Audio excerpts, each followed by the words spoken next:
Hello class, welcome to the third part of our series about the Spanish-American War. Now, despite the naval success of the Americans during the Spanish-American War, the United States itself had a pretty weak army, okay? So, in fact, they did not have many people who were fighting, who were actively in the U.S. military. However, because the uh, Spanish-American War was so popular among American people because of the yellow journalism and because of the explosion of the USS Maine, about 125,000 Americans volunteered to go to war with Spain. Okay, but the problem was this: the United States was not a military society, and largely these Americans who fought for the U.S. military were inadequately prepared, poorly trained, and the leadership was not very strong. And in fact, most people who died in the Spanish War, the Spanish-American War, died of diseases because they did not have the necessary uh, cleanliness and leadership that was required to keep troops alive. So less people died of actually being killed by the Spanish than those that died of disease. Now, the Spanish-American War is also important for another reason, and that's because Teddy Roosevelt, who was the Assistant Secretary of the Navy, he quits this job, a very high job in the U.S. military, to actually serve as a volunteer to fight against the Spanish. Okay, so this is huge. Teddy Roosevelt, whose political career was looking like it was going up and up, and that he probably could have served in a very important post after the war. Decides to quit his job and to lead a group of U.S. soldiers called the Rough Riders. Okay, now he actually led an attack on against the Spanish at the Battle of San Juan Hill, and I'll tell you a story about that a little bit later. In the end, the Spanish were weak, not prepared to fight with the U.S. military, even though the U.S. military was weak itself. So on July 17th, Spain surrendered to the United States after a devastating naval defeat. All right, so let's talk about Teddy Roosevelt. In this very famous illustration, Teddy Roosevelt is the man on the horse leading the Rough Riders in their attack against the Spanish.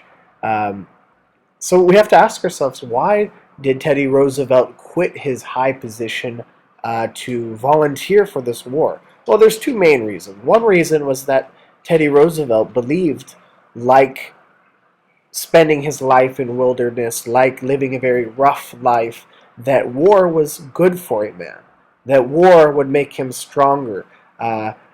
He believed in these noble ideas that war actually improved the character of man.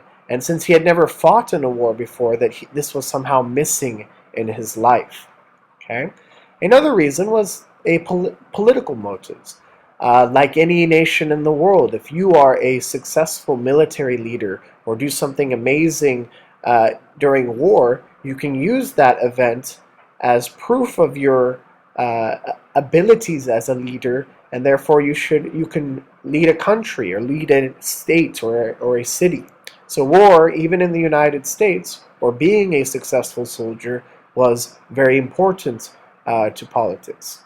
Um, to give you an idea of kind of Teddy Roosevelt's character, in this famous picture, which is the Battle of San Juan Hill, the soldiers write that Teddy Roosevelt was so excited to lead the attack that he actually took his horse and started running up the hill, and he forgot to tell to yell "charge" to the soldiers. So he ran up the hill by himself, and he had to return back to his soldiers, give the order to charge, and then they all went together. Okay, so this gives you an idea of Teddy Roosevelt's character. Another famous quote that I love to tell is that Teddy Roosevelt's daughter said that he wanted to be the corpse at every funeral and bride at every wedding, because he loves to be the center of attention, and he loved the idea that he was leading this attack against the Spanish Empire. But as much as it is fun to talk about Teddy Roosevelt, really the most important things that happened from the Spanish-American War are the agreements that the United States makes with the Spanish and later on the Cubans. So the Spanish-American War ends with the Treaty of Paris in 1898. Okay, the deal that the Americans made with the Spanish were three main points. First, Cuba would become an independent state. Okay.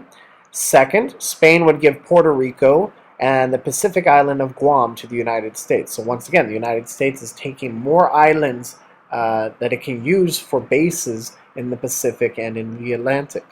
And then finally, three, the United States would pay $20 million for the annexation of the Philippine Islands. What I mean by annexation is that basically the United States takes the land of the Philippine Islands and makes it officially part of the United States. So on face value, the Treaty of Paris looks like a good thing for the new Cuban government. However, you have to ask yourself, the United States had to help the Cuban revolutionaries to gain independence from Spain. Does the United States or any imperial government do anything for free? Okay? And the United States perspective is that the Cubans owed the United States certain rights to Cuba in exchange for their help in the Spanish-American War. Now, the new Cuban government formed around 1900 or 1900, and they created its own constitution. Okay, so it's an independent government separate from the Spanish Empire and technically separate from the United States government. However, because the United States government believed that the Cubans owed them rights because otherwise the Cubans would not have gained independence from Spain, the USG or the US government began to pressure the Cuban government to create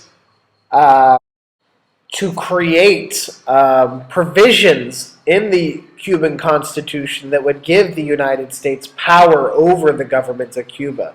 So the Cuban government actually, because it feels like it does owe the United States certain rights to its country, passes the Platt Amendment of 1901. And basically, this is an agreement between the new Cuban government and the United States that said four things. Number one, Cuba could not make treaties that might limit its independence. Now let's think about this one. Cuba is an independent country. Shouldn't it have the right to do whatever it wants as far as making friends with other countries? According to the Platt Amendment, no, because Cuba might make allies with different governments that the United States does not like. Okay, but it's hidden under this idea that the United States is protecting the Cubans' independence, and therefore Cuba cannot make any treaty that might limit its independence. So this, as you can see, it's worded in a way that makes it seem like a good thing, but in fact, it's just the United States wanting to ensure that Cuba does not make friends with anybody it does not like. Okay, so the second part of the Platt Amendment was that the United States reserved the right to intervene in Cuba to preserve independence and maintain order. So once again, you see the words of preserving independence of Cuba. The United States has the right to invade Cuba in order to save Cuba from being controlled by another country, and also to maintain order. So as you can see in the wording of this provision, that this gives the United States a lot of room to justify invading Cuba if it doesn't like the government, or it feels like the Cubans are trying to push the United States out and make the United States less powerful over the new Cuban government. So therefore, according to the Platt Amendment, the United States had rights over this. The third part of the Platt Amendment was that Cuba was not allowed to go into debt. Now, it's kind of in the understanding of international law that a nation has its own right to choose what it wants to do with its economy and its government. But the United States says that this is not possible. Cuba does not have the right to go into debt. Okay, so as you can see, with the third part of the Platt Amendment, the United States is restricting the independence of the Cuban government to do whatever it needs to survive, which sometimes involves going into debt.